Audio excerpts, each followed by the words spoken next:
All right, welcome back to the channel. I'm here today with my boy Philip Kampa, and we are doing another market watch video because, as you guys can see in front of you, a lot has changed since the last one. And the talk of the town this week has been Ultimate Colossal Fighters. I think they got bought out is what happened, or something happened, where now all of a sudden this card is lowest is $300, and then we got some for as high as 420, which is a meme because, you know, 420. So what do you think about this, Phil?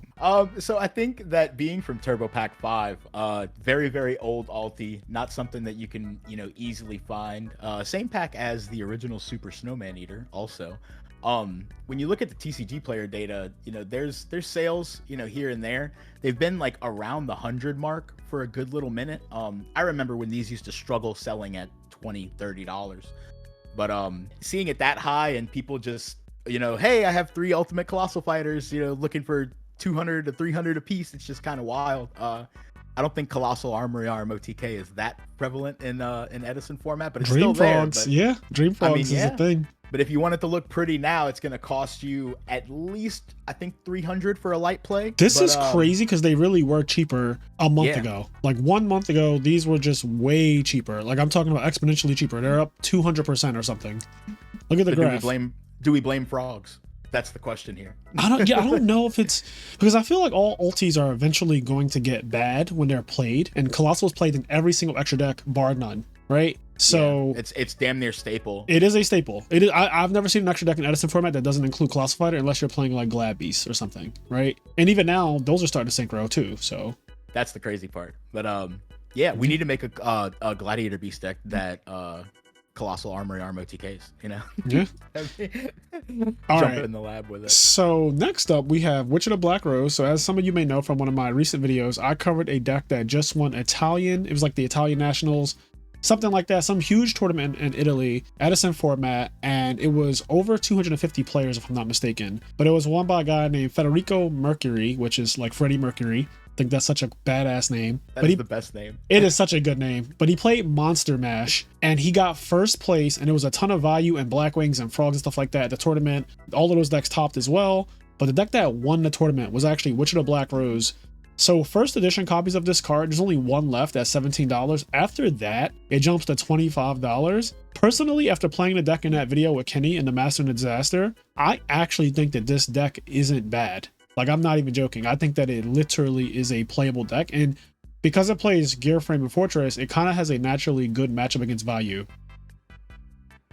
Yeah, I definitely have seen over the years playing Yu-Gi-Oh! So many, we used to call it Brown Town because it's usually just 40 effect monsters. Yeah. One of my friends, his last name is Brown, so he's always just like, what are you playing? Like, do you even have to ask? He's playing Brown Town. But sounds so yeah, crazy. I definitely think like when you mash that many just like, heavy hitters into one deck and then you have a support card like Witch of the Black Rose, it definitely, makes sense. And it's just a pretty ultimate rare. It is. Like in addition, like I'm sitting here looking at one that I just found in my stuff, and it's just the way the light hits it and how they used to do the embossments is just so beautiful. Yeah, it's a really, really nice card. And I'm a fan. I mean, it's a +1 when it resolves correctly. And in Freddie Mercury's deck, it definitely does resolve correctly because he only plays 2 Pot of Avarice in his 43 cards. So like, oh, it was 38 and 2. I didn't get a chance to catch Master. No, it's 43 cards in his deck. Oh, 43. Yeah, and 2 of them are Pot of Avarice. The rest of it's 41 monsters and 2 Pot of Avarice. So yeah, so less than 2% chance of hitting a Pot of Avarice off of Witch of the Black Rose. Yeah, I bet that it never happens. Essentially, for a tournament, which is a small sample size, tournaments are always going to be a small sample size. It probably never happens. If you play continuously, I'm sure that eventually it will, and you'll just be salty. But for the most part, you can reliably use his list, and this card is just another copy of Stratos, basically. Like, it's a Stratos like card. It's a 1700 4-star monster. It's also a tuner, which I did not realize in game 1 that it's a tuner. Yeah, it's 4-star tuners just being kind of not. There aren't too many 4-star tuners. I think the first one that I remember seeing was like Rose Warrior of Revenge. Yeah, with no restriction. The cool thing was just like Summoner Monk, summon that, and then make Stardust. But like this being able to net you a card and being a tuner, and then you have other stuff that can just special summon out, and it's a solid little card, and makes sense. If it won the event, then people are just like scramble buying. I feel like a lot of people have just bought a set of this Ulti because they're like, it can only go up. Yeah, I mean that is true, especially if it catches on. So here's an expensive one. We have Risa, the Storm Monarch Ultimate. So last video we covered Caius, which we know Caius is like somewhere between $700+ That's where it was last we checked. Well, the other Monarchs are also pretty expensive, not nearly as expensive as Caius as you can imagine, but I still think that like 125, 126 for light plate first edition Risa, that's pretty, yeah, that's pretty high. Yeah, I remember back in the day when Force of the Breaker dropped, these were like $50, $60 out the gate, and so many people were just like, I'm going to get my set, and this card's going to be played forever. And then about a year later, it was like, oh, it's time for Dark Arm Return. Nobody cares about Risa anymore. It is a little crazy because that was 20 years ago, and it only doubled. Yeah, that's just about like 16, 17 years ago. That's crazy to think of. Yeah. But yeah, I mean, it's another card that's just, when you look at the age of the card and, you know, how many probably got destroyed in random people's binders over the years or played unsleeved, you know. So finding nice copies of older, higher rarity cards is always going to be, you know, not an issue, but just a little harder. But if you want them, you're going to have to pay. And next up, we have Stratos, who, let's see, much cheaper, because this guy's only played usually at like 1 copy in a deck. Sometimes you'll see decks play 2 of it. Rarely will you see a deck play 3 of it, but they're around $40. You can get an Ulti Stratos for $40, first edition. I'm only looking at first edition, like max rarity on these. Yeah, there's all the Monarchs. There's affordable, common, and lower copies. I think the OG Super Thessaloses are even sitting around like $3 or $4 if you want that, you know, retro feel, but you don't want to go like retro ultimate rare. Right. Shout out to Dom, by the way. I played him in the in one of Crystal Blanc's Edison tournaments, and he Thesalosed me for my bank account. It was insane. Not for my bank account. The whole bank account, just everything right there. But yeah, and yet another just like really nice looking ultimate rare. It looks so quite good. A few. This is one of the best looking ones. And I just can't bring myself to sell it just because I'm just like, I like holding like a handful of them and just like, yeah, oh, you're so pretty. Give me my dopamine rush for the day and that's it, you know? And sticking with the theme of Monarch like cards or cards that go in Monarch decks, Light Darkness Dragon has seen more popularity lately, especially this year in general. I think not only does Dream Frogs play it, either in the main or side deck, but then you just have like other decks that also use Light and Darkness Dragon that we've seen in the past splashed around. Like Ronak had his Mausoleum Frog deck that was using it. You play Mausoleum, pay 2,000 life points, summon this guy out, and it's a way for you to not need Treeborn Frog to get out your tributes. And yeah, Lad is broken, but there is one particular copy of this card that is outrageously expensive, and it's this Retro Pack 2 version of it, which heavily played is 125. So let's see if we put a filter on this and put on like light played and God forbid near mint. Let's just see what we're talking. 266 is the cheapest you can get one right now. 266, and then this gets as bad as $300+ for near mint. Near mint is actually $500. Disgusting. Do you know why this card is so expensive? Like, what's Retro Pack 2? How do you get this? So Retro Pack, I can't remember if it was 1 or 2, but one of them was, I want to say it was Retro Pack 1. One of them was for a while only released in Europe. So it was harder to get in the States. I believe it was Retro Pack 1. And then, yes, I think Retro Pack 2, and somebody in the comments correct me if I'm wrong, because Lord knows, like, it's been how many years since this came out, and I can only remember so much of what I read on Pojo back in the day. But Retro Pack 2, it released here in like a little blister pack that came with a few booster packs, and the promo was Gores, the Emissary of Darkness. And I think I can't remember if we went over max rarity Gores in the last one. I think we did. So if we did or didn't, whenever they transferred that over to Europe, the promo ended up getting put in the set, and that's why if you see the Gores without the limited edition thing, it's way harder to find. But just secret rares in general from Retro Pack 2 were insanely hard to pull from the first Retro Pack 2, because there was Dragon Master Knight, Harpy's Pet Dragon, Light and Darkness Dragon. There was a good little handful. I think I'm looking at 8 of them. Ring of Destruction was another one, but this one, Harpy's Pet Dragon and Dragon Master Knight from Retro Pack 2, all over $300 right now for the near mints. Yeah, that's crazy because this card is actually playable, and the other ones you named are like collector's cards like Harpy's Pet Dragon and stuff like that. This is a playable card. For the fact that it would cost this much to get the max rarity, I'm not willing to shell out $500 for near mints. God forbid, like that's just absolutely insane. But I checked how much they're selling, and only one sold this year, according to this, at least, you know, for near mint. 330. Let me see if we could put on, yeah, lightly plated up here. So They haven't been really selling that much this year, like only one sold if I'm doing this right. But yeah, the card is insane. I mean, there are other versions of it. Let's see. Yeah, plenty of affordable ones. I know this was something in Modern too, because I getting as many TCG player orders as I do per week, which still isn't even touching some of the bigger people in the buying and selling game with Yu-Gi-Oh. I have people that I know that buy from me randomly, and I'll put like a little note in with their order. I'll message them on Facebook and be like, "Oh, your cards are coming." And somebody bought a playset of Light and Darkness. I was like, "Oh, are you playing Edison?" They're like, "No, I want to play the new horror stuff with Light and Darkness." And it was just ways you can just summon like big guys onto the field for free, and they just tribute them for Light and Darkness Dragon. And they're like, "Go!" And then your opponent's sitting there looking at their combo centric hand, like, "Oh man, I can't chain link 3 any of this," you know? Well, the much more reasonable secret rare version of Light Darkness Dragon is $75 cheapest for lightly played, and then if you want near mints, they're like $85. So this is much more affordable, even though it's still really expensive for a Yu-Gi-Oh card. But you know, I think that this version is fine. I think it looks cool. This is the one that I remember from, I think, did this come out in the magazine? Yeah, this is the promotional card from the GX manga. So yeah, I remember just going to every Barnes and Noble and be like, "Hey, I'm looking for this version of it," and they're like, "Oh yeah, we don't have any now, but we can order them for you," and like, "Give me 9 of them." Like, and I just show up to locals with a page, and they were $10 a piece, you know. A lot of the cards that came in the mangas also, that's why you don't see too many near mints of this.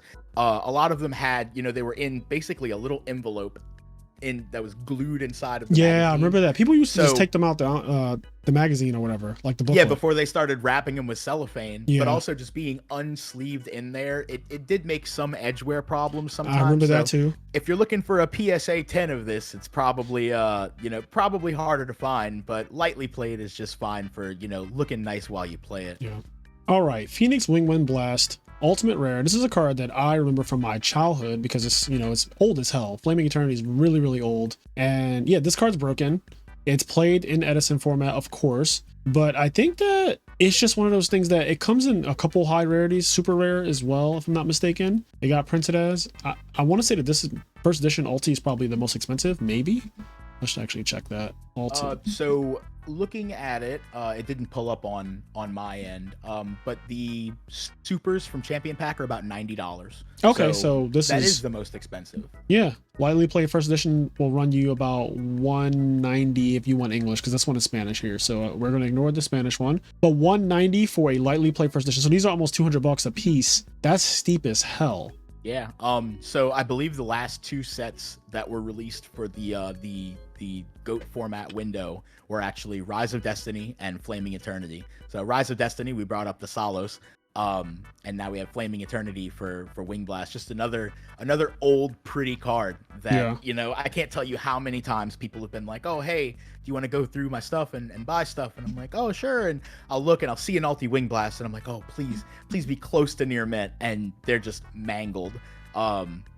But you know, you do have the people that, you know, take care of their stuff, and sometimes you do find those nice crisp Ultis, and those are the ones that just they hit home for me.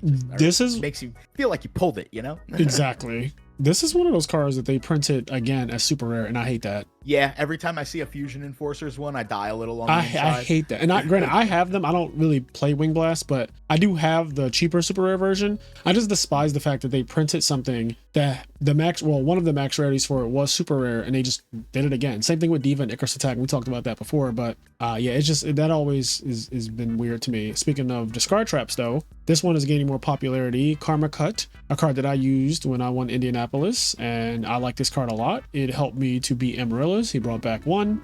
I said that's fine. He went to go bring back the second one, and I karma cut at the one that was on the field, and he lost them both. So no other card can really do that type of thing, especially banishing them, because once you banish Amaryllis, there's no real way to get it back besides Burial, which they don't typically play. So this card's really good in Edison format. I think it also just has other applications besides what I just said. Like obviously you can banish Treeborn Frog in the mirror match and stuff like that. They lose both. A lot. This card is just a good card, and I did a whole video explaining discard traps and their differences, their pros and cons. But yeah, for a near mint first edition, you're looking at $80, and that seems to be pretty consistent. So $80 if you want a near mint copy of this card in the max rarity. And this also comes super rare, right? Yes, out of Dark Revelation 4. Oh god. Sitting not actually as crazy as you'd think. Sitting here looking at it, near mint about $30. That's not bad. Yeah. I don't know which filter you have on that was like locking it out. Oh, the first edition. Yeah. So about $30. And I think that a lot of the Dark Revelation supers are just like really cool looking. They do I have agree. that like old super feel. Yeah. And then if you're, like me and you like the weird rarities, there's a dual terminal version as well. Getting bought out, honestly, only around 8 listings for the dual terminal one, and couple at $10, and after that it's 15, and then they're gone. Okay. But I feel like people are always going to focus more towards the higher rarity, and then there's also super affordable ones that are less than $2. Yeah, if people are into that, you can get them real cheap. And then we have another card that's being played, Spiritual Water Art Aoi. So this is $8 for lightly played. That is pretty expensive for a card that some people will literally kind of throw in the trash, like when they would get it. It was like, oh, this is a super out the pack. I don't really need this. I don't really want this. And they would just kind of, it would be bulk. Like I remember seeing this card sit on tables after duelists would just like open their packs, their astral packs, and they would just leave it there. Like this is how much people didn't care about this. And now it's $8. So it's not the most expensive thing, but it is seeing play, and $8 is something. So if you have some, dig them out. You might have a lot of them. It's possible. $8. It could have more impact on the meta as the meta goes, but yeah, I like this card. Yeah, it's pretty solid as a side card in Frogs. I was messing with a weird build that main deck 3 of them. Yeah. Just like when they go to out your dupe block, just be like, okay, cool. Let me see your hand, and get one of the cards out of there. Okay, speaking of another card that this has been seeing play in Dream Frogs, and it's just a good card in Edison. I know Lightsworn builds sometimes play this. I like the Lightsworn deck that plays 3 of it. I've always wondered how much it was, so I'm getting to see that now. $140 for light play first edition, which that seems exactly right. Like I think that this price is exactly what I'd imagine an Ulti first edition card would be. That's this old. This card is old as dirt, right? This is one of the oldest cards in existence. Elemental Energy is super old set. But yeah, 140. You can get them for 140s. So a play set is going to run you what, 280 to 420 for a play set, and you might be able to get 400. Yeah, you might be able to get somebody like, oh, I'll give you 400 for a play set. Something like that, depending on condition and all that stuff. A lot of these that I see circulating are also foreign. For any of you foreign high rarity lovers like myself, you can usually find them a little cheaper. That one I always hate and like whenever people put pictures on their listings, because especially when it's something of this price, if I'm gonna buy it off TCG Player, what one seller would consider light play and what another seller would consider light play are always totally different wavelengths. Yeah, because some people are like, oh, near mint, as in like, oh, I want it to be like pack fresh, which pack fresh isn't really a condition, but I want it to be as close to perfect as possible. And me, like near mint, like the card could have like a little spot on it, and like it's still near mint. But yeah, you can find foreigns usually a little bit cheaper. I do see a lot of tops, TOPF, or however you say that word. Yeah. I've seen Gurgen, whatever. I've seen a lot of those. In fact, most of the time, you're right. Most of the time when I see Pot Avarice Ulti, it's foreign. That is a fact. That's the ones that I have. I have German ones. See? And I despise German cards. You got those tops. Yeah, the top. All right, moving on to Armory Arm. So this card is needed in Edison format. Sometimes you need multiple, depending on what deck you're playing. But it's expensive pretty much in every rarity. Like if you look at the market price of all of these, the cheapest one you can get is the Hidden Arsenal one, like $7.61. But if you look at just like every single copy of this card, and if you want the original one, which I guess would be this, oh wait, where's the Ultra? Oh, this is the Ultra Rare one. So Duelist Pack 8, this is the original one, and these are like $15 market price. And yeah, then there's a Secret Rare one here, but this is the one that I like. Of course, it's, I guess, the Max Rarity first edition, just straight from Yusei's pack. And the OG. Yep. If you want first edition, $15. I don't think that's too bad because it does come in a bunch of other rarities. Comes in 3 other rarities. There's a rare one. I remember this came out. The rare, if you click on it, it's actually got one listing as light play or near mint, and it's a light play for $12. Oh no. Looking at the sales on it, they had a good little bit sell towards the end of July, and then only 3 sold in August so far. The last sale is like right under $13. So this is maybe something else that, if you're going to spend that much on it, maybe, they still have the Hidden Arsenal Chapter 1, right? Very, very available at $8. But just go for the OG, because that's my favorite one that's too. what I feel too. I feel like if you're going to pay close to $13, I'm just buying the Max Rarity at that point. The Max Rarity is only $15. Yeah. Okay, this is going to surprise some people. Machina Force, however you say it. This thing is straight up $35 cheapest. And then $40 for near mint copies, and that is non-negotiable. Like the non-negotiable. To get this card, if you play Machina Control, Machina Turbo, whatever they call it, if you play that deck, you need multiple copies of this card usually, and they run about $40, which I did not know. So that was a shock to me, and that's why it's on the market watch. Yeah, I remember when they were sitting around $15 for the secrets, and I found a few, and I was like, oh, okay, cool. You know, I don't think Machina is gonna be, you know, too crazy. And boy, was I wrong, because woo, through the roof with Machina Force. They also have 2 common printings, one from the original Machina Mayhem structure deck, and then one from Mechanized Madness. Both very, very available, very, very affordable, but they just don't look as pretty as the secret rare. They do not. But that's the life of a baller. So Stratos, people ask for hero cards, so we're gonna give you a couple. Stratos's max rarity is technically this Starlight one. I personally, if you've seen my deck profiles and stuff, I personally prefer Ulti because I prefer Ulti over everything. Also, this did not exist when I played Yu-Gi-Oh! In advanced format. When I played, Starlight wasn't a thing. So I don't really have any I'm not a big fan of Starlights, is basically what I'm saying. Like, I don't have any attachment to them at all. I know some people like these types of cards. I don't really like the way they look personally, and that might just be because I'm a purist, or I'm a guy who's like, I remember these rarities when I played. This shit did not exist when I played, so I don't like it. I'm an old guy. Starlights are just not it for me. I know that this is the max rarity, but I'll never play this thing. But it is 165, so there's that. I remember on release for the Burst of Destiny Starlight Stratoses, 2 people at my local sneak preview pulled one, and I ended up leaving the sneak peek with both of them, and then had them sold for a very, very good price about less than 24 hours later. And they are pretty cards, but I'm in kind of the same boat. I don't prefer the Starlights when it comes to the main deck. Just because the Starlight conversation is almost the same in Modern as the Hobby League conversation is for older formats. Oh, really? They're not entirely thicker, but to a certain point, you can kind of tell it's Starlights that have the issue, and the new gold print cards from Maximum Gold, just how they did them, they come off to where if you have your deck cocked a certain way, then you can kind of like see like the sliver on the side. It's like when you go to open a pack, like you just kind of fan the cards barely and you can see that it's a Starlight, or what are they doing now, quarter century secret rares. Gotcha. So it's in that kind of same area of you know, oh, is this something that you can manipulate and be able to find it? But I also prefer the Ulti Stratos. Yeah, that just looks so clean, especially the EU, you know, the EU English one. Really nice card with the darker backgrounds from the EU cards, which is why I tend to go towards like the foreign route, because they just look so much.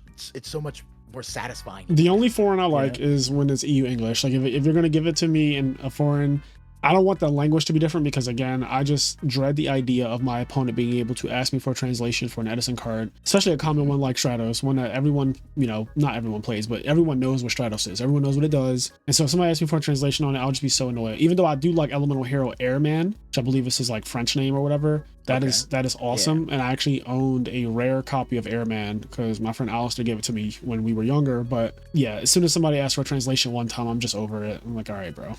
So I remember when this originally released in 2007, it was in the not the manga book, but the actual like weekly Shonen Jump, or monthly Shonen Jump gave you a Stratos, and I was in the hospital for SJC St. Louis 2007, and I was like, oh, I need to get my copy of Stratos. And that was the only weekend, I believe, that they were at 3, and a deck with 3 Stratos. I think that was one of the first iterations of Diamond Dude Turbo won the Shonen Jump that weekend. And I'm in the hospital looking on my laptop, like reading metagame, and I'm just like, oh, it did it. And just a core memory of Stratos for me is sitting in the hospital bed holding my Stratos, reading metagame. Like, yeah, this card when it came out was very problematic, and emergency ban list came after this. So, but the fact that he can search himself, kind of insane. And speaking of other problematic things, this card at 2 is fine. This card at 3 is literally format breaking. Literally no in between. Goki, Teledad, there's other formats in between. This thing at 3 is a big problem in Yu-Gi-Oh! But at 2, it's just like very tame. Edison fortunately has it at 2 because the format would literally be way different if it was at 3, God forbid. But I guess Max Ready is just the original Duelist Pack 5, Aster Phoenix. And these are running about $17, which is honestly pretty cheap. Oh, but they come first edition now, so hold on, let me put some filters on, because you guys know I like to look at max rarity, you know, I like to see the world from hell. Wildly enough, I didn't know that this card came unlimited, so I learned something today. I didn't know that either. I was surprised, just as surprised as you. But surprisingly, Malicious is, you know, despite the fact that it comes unlimited, the first edition copy isn't that much more than the unlimited was. Like unlimited was $17. This is $28. So you add $11 to it, you get max rarity. I feel like I would just do that. And I love buying light play cards because I'm going to play the card anyway. So that's my logic on why I always do light play near mint. If near mint isn't that much more, I'll buy it. But typically near mints can get out of hand. Like let's just double check. Okay, so near mint for this is one of the ones that I wouldn't mind spending 32 if I'm spending 28 on. Yeah, you but know, then after that 132 listing, we all have 39 and up. Right, and it starts to become like, all right, you know. So then it goes to 40, then to 50. Yeah. So I typically stay with light play because I play my cards. And that's just how I am. I'm a guy. Wear your sneakers, play your cards. That's how I am. But yeah, Malicious, not that much. Another wild thing with Malicious, I don't know if the same would be for Destiny Draw or not, but with Malicious, when they released, they were about $30 to $45, I remember at one point. And it's cool to see a card that's that old still be around the same ballpark price as it was when it was first introduced. Yeah, it's true. just something I don't think happens much with Yu-Gi-Oh. So this thing, Infernal Prodigy, I remember it was a lot more expensive than this. I swear it was like $20. That was probably before the reprint. I think it got reprinted it was a common in a legendary duelist set if you click all versions. Mm-hmm. I believe it was a common in one of those, and then it got a speed duel print that's a super rare. Yeah, because before the speed duel and the legendary duelist season 3, we only had the original super rare and the legendary collection rare. Okay, that's when probably I remember why. It. Yeah, because I feel like I just remember ordering these and they were not cheap for first edition super rare copies of it, and now they are very affordable. So that kind of shocked me. I guess I'll look at Malicious Edge too, because if we're doing the hero package, might as well. So this guy Ulti, another pretty ultimate rare. Just it is absolutely beautiful. I do play one in my deck, and I think that this guy is needed. Oh my god. Oh my lord. He's $100 now? Holy shit. I did not know that. I mean, me neither. So I was thinking, oh, we're going to see like 70s, 80s, you know? I was thinking like $40 because if the Stratos is a $40 card, I felt like this would be, but this is played in a deck that literally wins tournaments. So I get it. And when looking at hero cards, you have to remember there are people that just collect like archetypes. Correct. Or their favorites. So there's always going to be the people, anything elemental hero, destiny hero, evil hero. It's just going to be insane. They're selling too. They're selling at these prices. They are selling. The last several sold for $100. Every single one that's here is sold for $100 at least. They also announced recently, I think for Modern, in the next, I think 6 to 8 months, there's going to be more evil hero support, I believe. So I think it was evil heroes. Let's look at this guy, because we all love a nice little Neos Alias. This guy's played in several. It's played in Hero Frogs. It's played in Hero Beat, Diva Hero Beat, and probably Splash in other places too. But he's a solid $94 to $100 card. Yeah, played in a lot of decks. I remember for Edison and Tengu, like actually in the time frame when those were, the current Yu-Gi-Oh. One of my friends, he downloaded an app. It was called like Fat Fingers or something for eBay, and you would type in a word and it would search eBay for misspellings of that item. And he found an ultimate alias. Somebody put it was like Neos Apius, like it was a P instead of an L. Oh shit. And that was, I guess, before the search functions on eBay would include stuff like that. And he got an Ulti first near mint for $11 when they were somewhere around like 30 or 40 back in the day. And he was ecstatic. He bought his other two at retail because he was like, I don't care. Now I have my playset. And crazy to see, but also very understandable to see a card like this be, approaching the $100 mark. Yeah, I feel like I just have one copy. I have my one copy and that's it, because I'm not a Hero Beat player and I don't foresee myself really being a Hero Beat player. I play the deck for fun every once in a while, but I'm not like a fly out to a tournament and play Hero Beat kind of guy. I actually want to have a solid chance of winning. I think this deck can top, but winning seems to just evade it, and I think that's because in Top Cut you're playing against all the other people who are good and lucky, and you need to kind of sack a little bit, and this deck doesn't really sack. The sack potential is very low. It's not Value, it's not Hero Frogs, it's not Blackwing. You don't have those auto win hands with Hero Beat. But Alias is still a great card, and yeah, Okay, trap stun. So this was on the list that you sent to me, and there are a lot of trap stuns. I mean, there are 8 copies listed right here. I didn't know that there were that many. And secret, super, dual terminal. There's ugly gold. There's another ugly gold. So it's a lot going on here. Yeah, the secret rares were the main things that caught my eye. I was going through just checking my personal stuff and what I had, and I was like, oh, I have a set of super trap stuns, and then I kept flipping through stuff, and I was like, oh, I have a set of secrets too, and I was like, well, let me see which one I want to keep, and I looked up the secrets, and when I checked it, when I sent you that list initially, I think they were somewhere around like 12 to 15, a little more got listed, it seems, and if you look at the graph too, they've just consistently gone up. In 3 months, they've like almost doubled. So we got 6 going up to 8. Yeah. So it's just another card. It's another card that's really solid. I do believe in Rage Peacock played 1 copy in his Diva Hero that he topped the national tournament with. Yeah, I think Trap Stun is good. I just don't like secret rare cards if they can be super. My hierarchy is Ulti, then super. So if I could get the super rares, I prefer those ones. Yeah, and the super rares are, approaching that same price, but still sitting around maybe $5 to $6 right now. Yeah. Also, they look just as pretty. They're very clean. I love the way super rares look in general. Like if I could have a deck of all supers, I would go for that. Yeah, I know somebody that went to that played Edison. I don't know if he still does.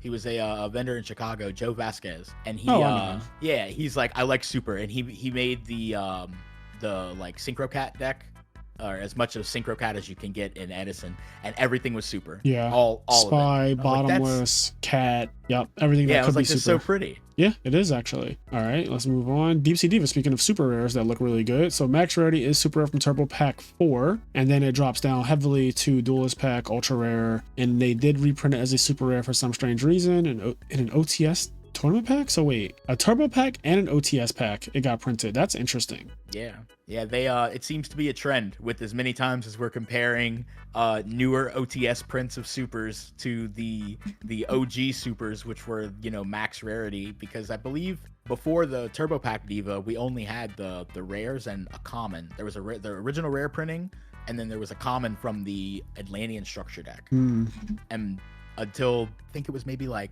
3-4 years ago, whenever the OTS pack dropped that had Diva, we just had the Duelist Saga one, and I don't care for how the Duelist Saga ones look. They're ultras, but they have like this weird, like reflective kind of look to them, and I don't know, nothing's gonna beat the Turbo Pack Super for me though. Agreed. And they are about $90 for lightly played unlimiteds. Minis are all unlimited, and then near mints are gonna run you $100. So yeah. And I see this card definitely going up because Mermail support was announced for the TCG coming soon. Like Modern. Advanced format stuff? Yeah, for Modern format, yeah. Yeah, and they already have a few people that are in some of the Mermail group chats that I'm in, just labbing with like, okay, how can we rip their whole hand before they get to play? Here we go. God forbid interactive Yu-Gi-Oh, right? Yeah, no. Who wants to have a second turn of the game? Not me. Speaking of interactive cards, this guy needs you to do a battle phase and get some damage off before he does anything. This is the definition of an interactive card, and he's seeing a lot more play lately because it's been sided in a lot of decks, and it's good against frogs, it's good against value. And those are 2 of the big 3. So this card has been just stocks going up. Kaku's definitely and it's also a classic card too, Yeah, this was played a lot in GOATs back in the day, and then I don't know if the modern GOAT decks are still playing Kaku or not. I kind of, after Edison picked up as heavy as it did, I kind of stopped looking at GOAT format. But definitely did not know that they were $60 and me either. This just caught me off guard because I put the filter for first edition on. Yeah, that is if you wild. If you want to flip over to see if the secrets are approaching that as well, I don't believe they are, but if they are, that would be kind of insane. So like these, while the supers are the original print, I feel like the secret would be closest we can get to max rarity, and if you're not doing super first, but yeah, you got some at $10 and then goes 10 to 13 and then 15 and up once you get to the last ones. But the 15 listings definitely let me know that people have been buying this card steadily. Yeah, let me check some data. Yeah, no, look at that. August, this is one of the most bought cards in August, actually. Nice. Yeah, so that is a fact. Kaikus are definitely being bought. I had another friend of mine tell me that I should have sided this for Nationals. He I don't remember his exact finishing record, but he sided 2 copies of Kaku when he was playing Hero Frogs. And he's like, yeah, I summon it and they can't DD Crow me, or so my Miracle Fusion is gonna resolve, or they can't Miracle Fusion me, or they can't chain Necrogarden into the summoning this with a dupe lock. If you have a dupe lock up and you summon this against value, it's like, what can they do? You can't pop a Dark Arm. You can't use value's effect. Like, it actually can cause some serious problems, especially when they can't even attack it. So I can see it. Kaku is definitely that guy.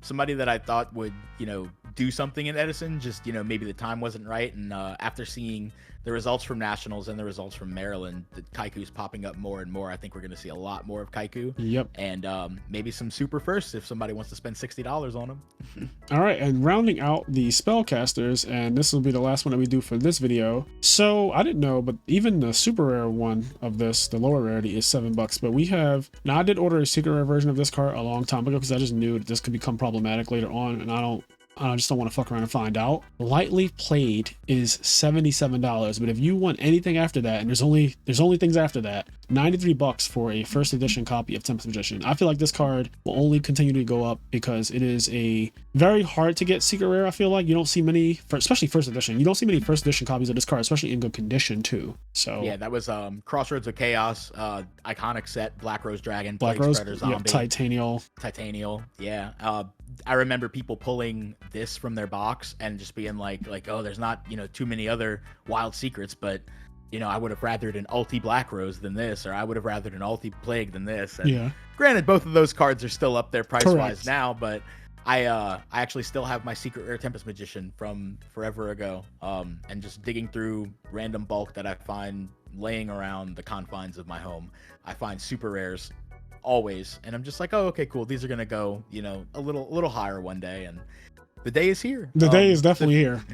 If you have secret rares and you don't want to play them, so that way your Lila and Plague Spreader can burn someone for game, get that little sprinkle of modern in the Edison, and you could probably get $90 for it right now. As I always say, guys, at the end of the day gotta end. So with that being said, we are going to catch you in the next one. Let us know what cards you want us to cover in the next Market Watch video. Me and Phil will be making this into a little series, so we'll be doing these periodically throughout the year. It's been a pleasure, Phil, as always.